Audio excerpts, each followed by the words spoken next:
Pilates Pod, and we're taking you through today some exercises that are in your Matwork repertoire that could be done a little bit better, a little bit easier, a little bit more lift using the apparatus. And why this is super important, if you have got a back issue, particularly if you've got some compression going through your spine, the Matwork is not really the place for you. It's unaided, you have got the body you've got, maybe it's quite tight, maybe it's a little bit weak. There's nothing really to help you facilitate any oomph and lift. The springs are going to do that for you and help you target the muscles that are weaker, help you stretch the ones that are very tight, and aid your mat work. And that's what you want to be thinking about in the studio.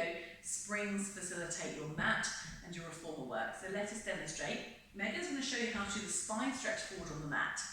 Reach the arms in front, taking the inhale to lift, round the chin to the chest, the nose to the navel, and exhale to round forward and stretch. And roll back up. Let's do that again, and round forward and stretch.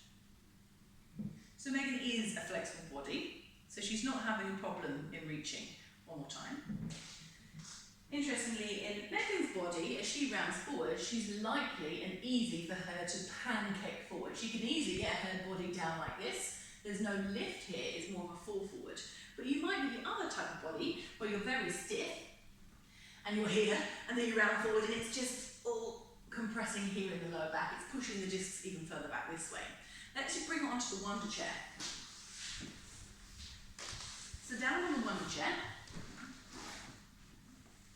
it's attached to some springs. This is only one little light middle spring. It's not a huge amount of spring, but Megan's going to learn how to press into the spring, and as she presses, come up and round forward. And then come back up. And press the spring over a tool, and round forward.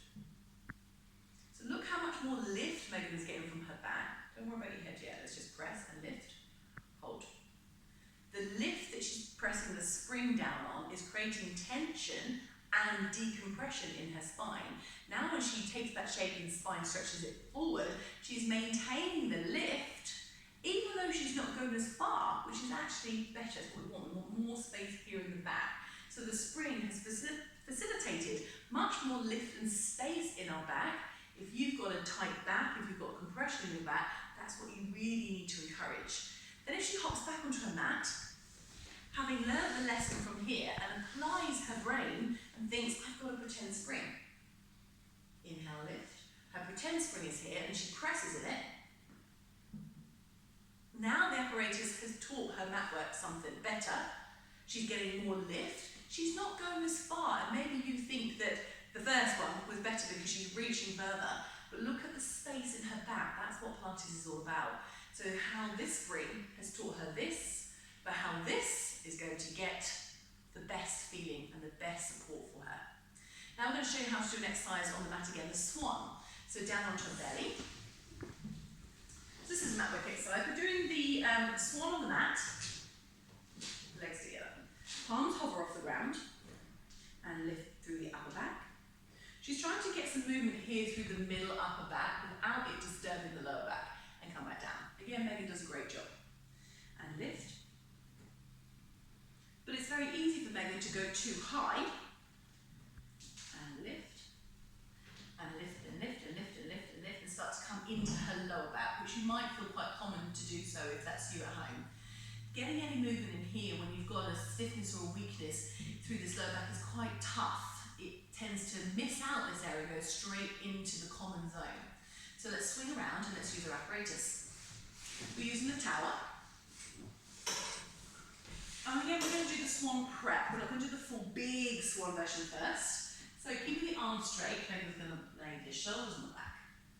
Now the bar has been pulled into her mid-back. She's going to lift this area here, slide the chest forward, and now she comes. Now there's an even curve to the body, and there's a lot of support from under here. Again, if we allow this to dump down to the floor, she's bending into her lower back. But we're not. The spring is teaching us where to move from. The abdominals are lifting away from the ground, and she's up. And then when Megan's body is ready, she can do a full swan, bring her hands back behind her head, lifting the arms up, and she knows where to lift from without it dumping into her back. And come back down.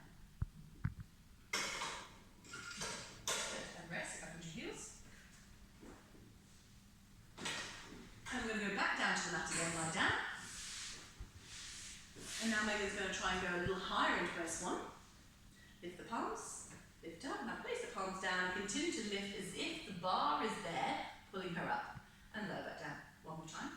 Palms off. Now press the palms down and lift the chest, lift the stomach, grow tall, and down. So you can see how the spring helped to get there in the first place, but how it's now brought into her mat work some benefit. And that's why if you've got back issues, the springs in the studio are the very thing that you need, much more than mat, to decompress, teach the body something, and give it lots of support.